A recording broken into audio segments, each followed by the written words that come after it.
नमस्कार छात्रों, आज हम पढ़ने जा रहे हैं हिंदी लोक भारतीय 9वीं कक्षा पाठ 10 रात का चौकीदार का स्वाध्याय। तो चलो बच्चों, हम देखते हैं रात का चौकीदार। लेखनीय अपने परिसर के चौकीदार द्वारा अच्छा कार्य करने हेतु अभिनंदन करने वाला पत्र लिखिए। दिनांक 30 सितंबर 2020, शिवांश सोसाइटी, लोखंडवाला अंधेरी, मुंबई। आदरणीय काका जी, सस्नेह नमस्कार। यह पत्र मैंने आपको आपका अभिनंदन करने के लिए लिखा है। काका जी, हम आपको बरसों से जानते ही हैं कि आप इतने ईमानदार और कर्तव्यनिष्ठ चौकीदार हैं। आपके कारण आज तक हमारे इलाके में कोई चोरी की दुर्घटना नहीं घटी, परंतु गत हफ्ते अर्थात पिछले हफ्ते आपने चोरों को पकड़ाकर जो साहसिक कार्य किया है वह सच में प्रशंसनीय है। आपके इस साहसिक कदम त्वरित निर्णय के कारण पुलिस ने रंगे हाथों उन बदमाशों को धर दबोचा। एक बड़ी दुर्घटना से एक बार पुनः आपने हमें बचा लिया। काका जी, आपके ही कारण हम सब चैन की नींद सो पाते हैं। माता पिता आपके भरोसे बेझिझक अपने बच्चों को पार्क में खेलने छोड़ देते हैं। आपका एक बार पुनः अभिनंदन। हम सब सचमुच आपके प्रति कृतज्ञ हैं। आपका पुत्र गौरव। मौलिक सृजन। पुलिस समाज की रक्षक है, इस बारे में अपना मत लिखिए। तो चलो बच्चों, हम देखते हैं किस प्रकार पुलिस हमारे समाज की रक्षक है। पुलिस शब्द सुनते ही न जाने कितने अनगिनत विचार हमारे मन मस्तिष्क में घूमने लगते हैं। एक सामान्य मनुष्य की दृष्टि में पुलिस एक लंबा चौड़ा बलिष्ठ भुजाएं, सतर्क आँखें, चेहरे पर निर्विकार भाव आदि की एक सजीव कल्पना रूपी मूर्ति उसकी आंखों के सामने सजीव हो उठती है, अर्थात जीवित हो उठती है। परंतु चोर उचक्कों के लिए डरावना शब्द तथा माताओं और बहनों के लिए हौसला और हिम्मत, हर एक के लिए उनका रूप और अर्थ अलग अलग होता है। पुलिस हमारे समाज का एक सच्चा रक्षक होता है। हम अपने घरों में चैन की नींद इसलिए सो पाते हैं कि हमें अपनी कानून व्यवस्था पर भरोसा है। जिस प्रकार सैनिक हमारे देश की बाहरी सीमाओं की रक्षा करते हैं, ठीक उसी प्रकार देश की अंदरूनी सीमाओं की रक्षा का भार हमारे पुलिस कर्मियों पर होता है। यह काम बड़ा ही चुनौतीपूर्ण होता है। सीमाओं पर तो लड़ाई बाहर वालों से होती है, परंतु देश के अंदर तो सारे अपने ही होते हैं। उन अपनों में से अपराधियों का पता लगाना वाकई में कम चुनौतीपूर्ण काम नहीं है।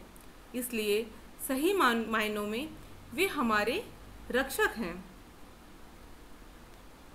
अगला खा लिखिए। पहला है चौकीदार द्वारा पैसे ना देने वाले घरों की भी रखवाली करने का कारण। यदि पैसे ना देने वालों के घरों में चोरी हो जाए तो वे आरोप लगा सकते हैं कि वे पैसे नहीं देते, इसलिए चौकीदार ने उनके घरों में चोरी करवा दी। अगला है चौकीदार की असुरक्षा का कारण। चौकीदार स्वयं तो अपना काम जिम्मेदारी से करता है, पर उसका ना तो कोई मालिक है और ना ही कोई रक्षक। अगला प्रश्न है, नीचे दिए गए अनेक शब्दों के लिए एक शब्द लिखिए।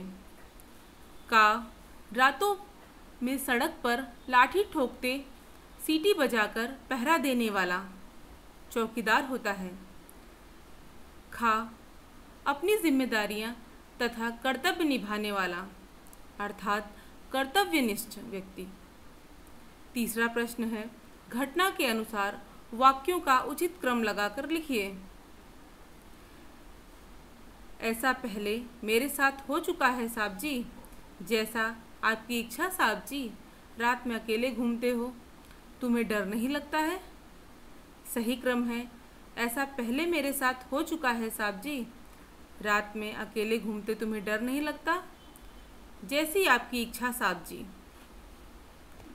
प्रश्न 4, लूट डकैती करने वालों ने चौकीदार से मारपीट की, यह समाचार पढ़कर मन में आए विचार लिखिए।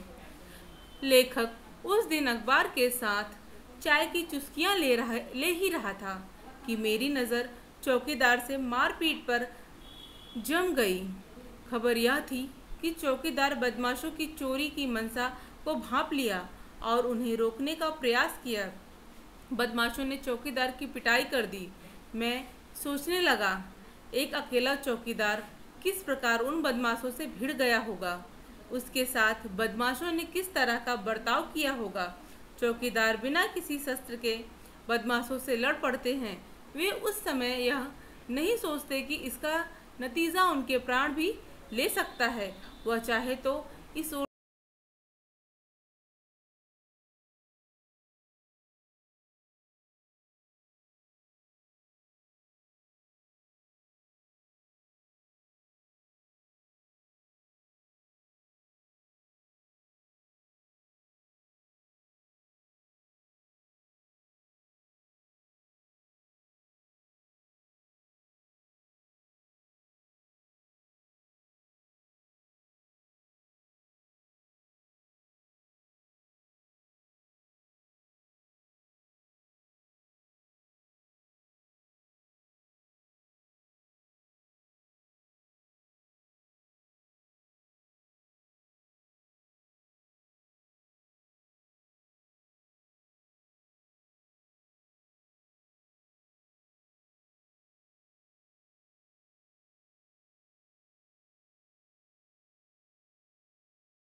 अर्थात मोहन व्यक्तिवाचक संज्ञा, टोकरी जातिवाचक संज्ञा, आम जातिवाचक संज्ञा, अंगूर जातिवाचक संज्ञा, पानी द्रव्यवाचक संज्ञा, बेर जातिवाचक संज्ञा, फल जातिवाचक संज्ञा।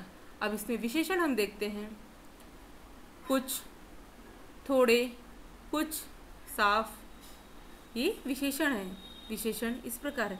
रसीले गुणवाचक विशेषण, थोड़े अनिश्चयवाचक विशेषण, कुछ अनिश्चयवाचक विशेषण, साफ गुणवाचक विशेषण। धन्यवाद बच्चों। यदि आपको मेरा यह वीडियो पसंद आया तो इसे लाइक कीजिएगा, ज़्यादा से ज़्यादा शेयर कीजिएगा और चैनल को सब्सक्राइब भी कर दीजिएगा। धन्यवाद।